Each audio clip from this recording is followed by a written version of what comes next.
Sunday, the 27th of November 2005, and 90 members of the Slimbridge Friends of the Wildfowl and Wetlands Trust prepare for an outing to Martinmere in Lancashire, a return trip of some 350 miles. By late morning, we had arrived at our destination.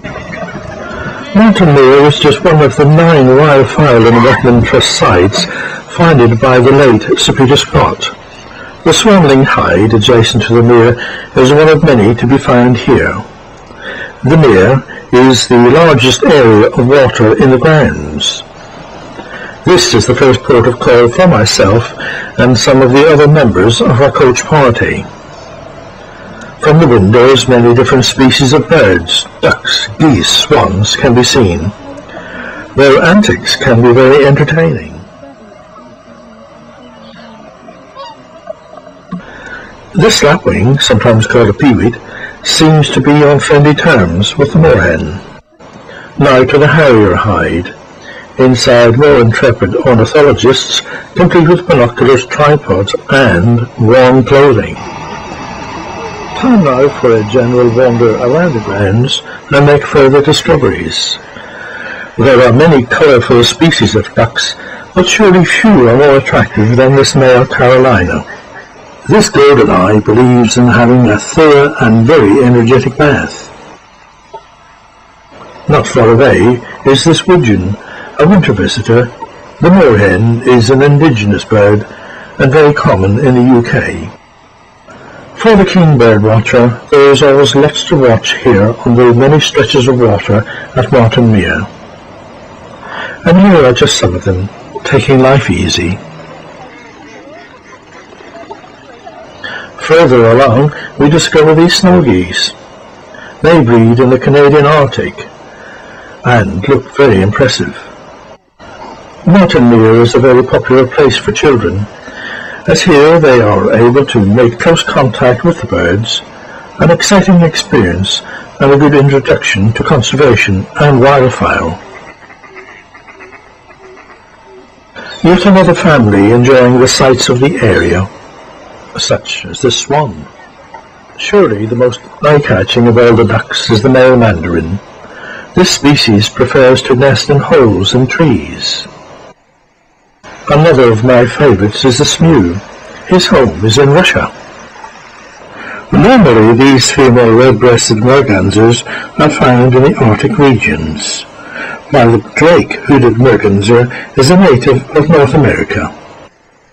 More visitors arrive, and to the wildfowl that means just one thing, food, and soon they are ducking and diving, much to the amusement of the onlookers.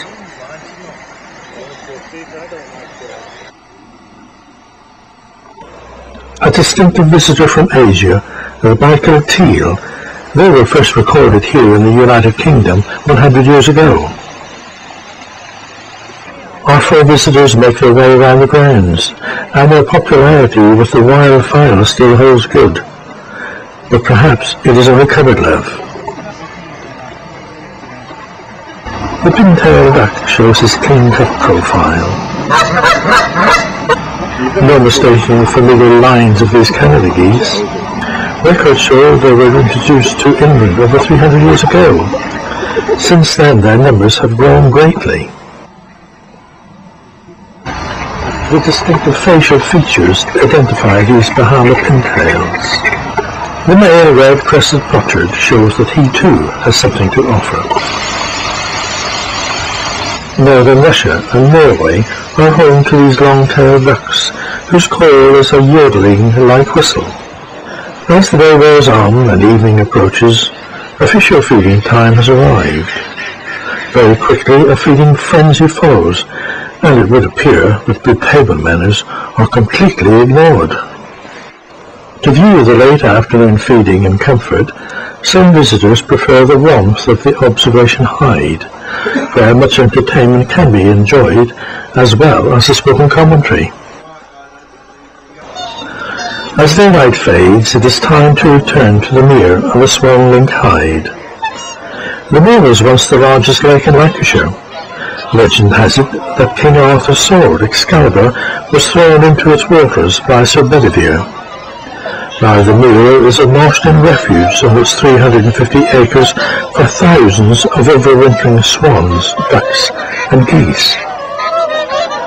Outside on the mere and on its shores there is much fevered activity. There is plenty to occupy us as we eagerly await the arrival of the very special feature of Martin Mere.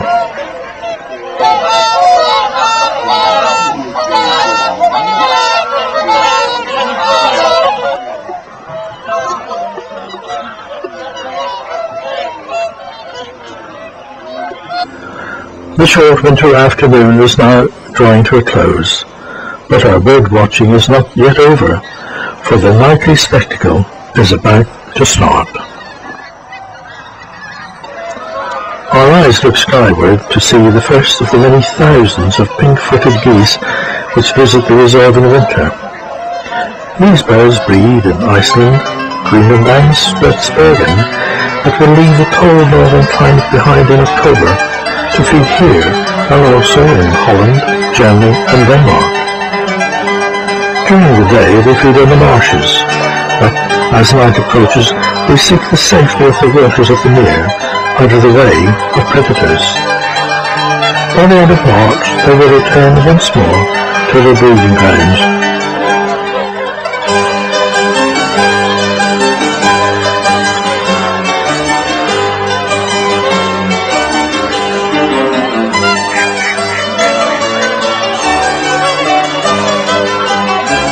The light has faded, and night is almost with us.